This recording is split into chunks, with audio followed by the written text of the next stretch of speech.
Muy buenas tardes. Vamos a desarrollar ahora la parte teórica para resolver el coloquio número 3 de Principios de Le Chatelier.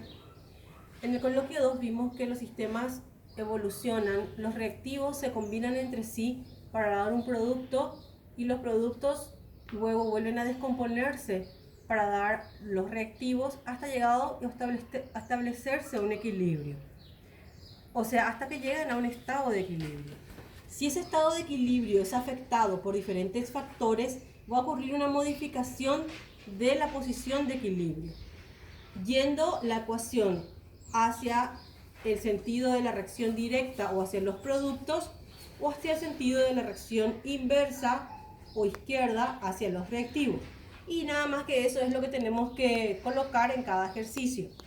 El principio de Le Chatelier, todo este cambio que experimenta un sistema fue estudiado por Le Chatelier.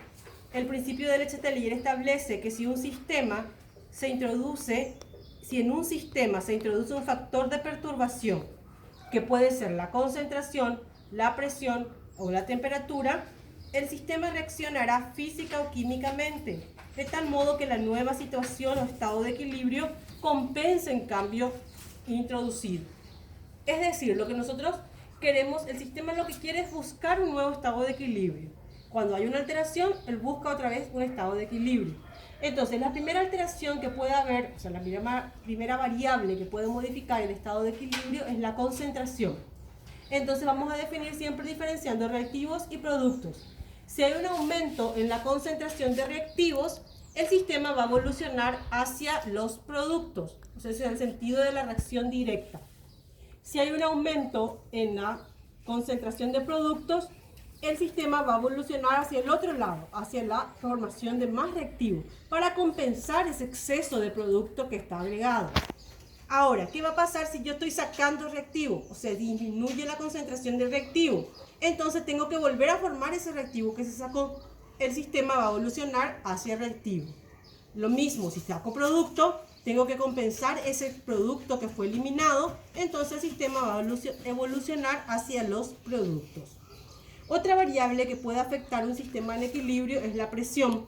Para la presión vemos que está directamente relacionada con el volumen, siempre hablando de moles gaseosos. O sea, tengo que ver todas las especies que están en el estado gaseoso y de acuerdo a eso contar el número de moles.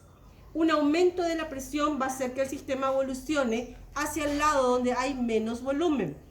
Una disminución de la presión va a hacer que el sistema evolucione hacia el lado donde hay más volumen. Siempre en sentido inverso se relacionan, considerando siempre el número de moles gaseosos.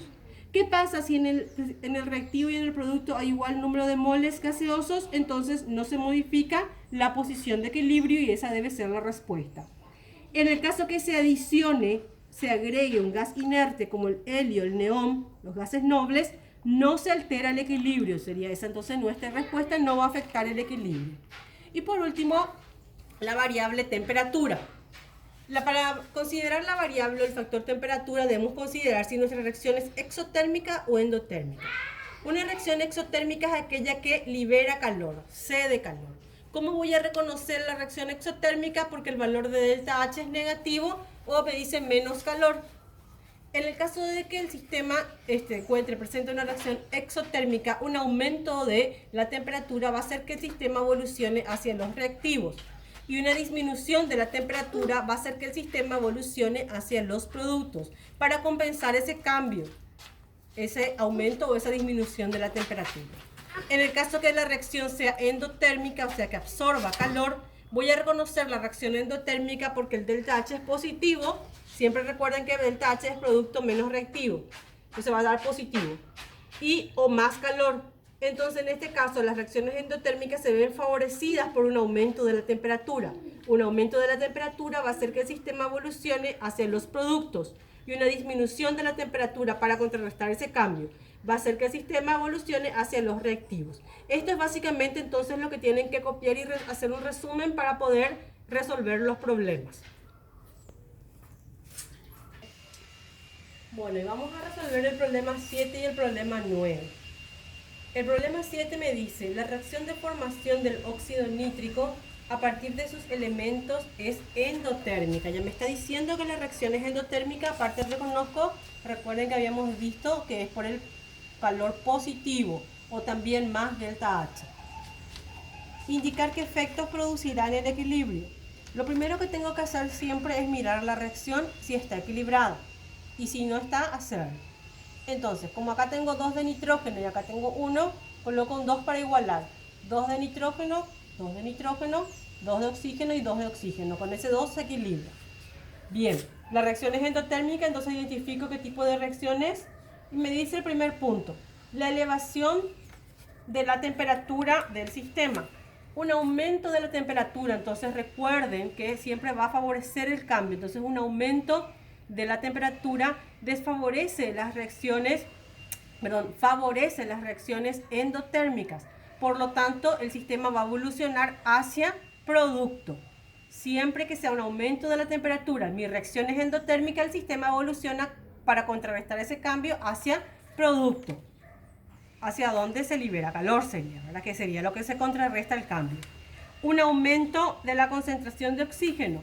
Un aumento de oxígeno. Entonces, ¿dónde está el oxígeno? El oxígeno es un reactivo. Entonces, si estoy aumentando reactivo, el sistema va a evolucionar para contrarrestar ese aumento. O sea, va a ir hacia producto. Entonces, mi respuesta sería, el sistema evoluciona hacia producto. Y por último, una disminución de la presión total del sistema. Una disminución de la presión está directamente relacionada con el volumen. Entonces, cuando disminuye la presión, el sistema va a evolucionar hacia donde hay más volumen. Entonces, voy a contar el número de moles en reactivo y en producto, moles gaseosos. Acá tengo 1 mol de nitrógeno y 1 mol de oxígeno. En total tengo 2 moles.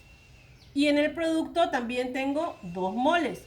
O sea, hay igual cantidad de moles o de volumen tanto en reactivo como en producto. Entonces, como hay igual número de moles, no se modifica la posición de equilibrio.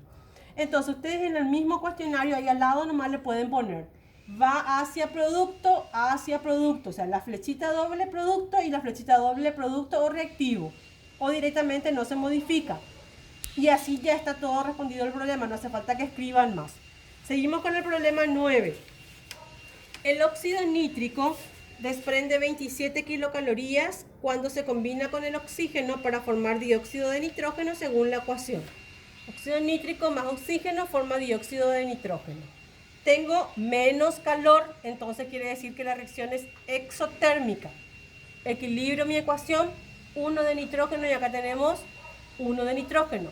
Pero acá hay 2 más 1, 3 de oxígeno y acá tengo 2 nada más. Entonces voy a multiplicar esto. Que sería donde tengo 1 primero por 2 y al poner 2 acá va un 2 delante del nitrógeno para equilibrar el nitrógeno. De vuelta, 2 de nitrógeno, 2 de nitrógeno. 2 por 1, 2, más 2, 4 de oxígeno, 2 por 2, 4 de oxígeno. De esa manera está equilibrada la ecuación. Me dice el punto A. ¿Qué efectos producirá en el equilibrio el aumento de la concentración de dióxido de nitrógeno? Dióxido de nitrógeno es producto. Si aumenta producto, el sistema va a evolucionar al lado contrario, o sea, va a evolucionar hacia reactivos. Esta flecha doble significaría hacia reactivos. Va hacia reactivos o hacia la reacción inversa. Un aumento de la presión del sistema. Un aumento de la presión hace que el sistema evolucione hacia donde hay menos volumen. Entonces, de vuelta voy a contar el número de moles. Todas las especies son gaseosas. Entonces, ¿cuántos moles acá voy a tener? 2 más 1, 3 moles en reactivo y acá tengo 2 moles en producto. ¿Dónde hay menos volumen? En producto. Entonces el sistema evoluciona hacia producto. Y por último, un aumento de la temperatura. Como la reacción es exotérmica, un aumento de la temperatura desfavorece las reacciones exotérmicas, entonces el sistema va a evolucionar hacia los reactivos. Con eso entonces está. 2 problemas resueltos y tienen los 8 pendientes para completar para la tarea que quiero que alcen en la plataforma. Entonces cualquier duda me escriben al grupo y que tengan una buena semana.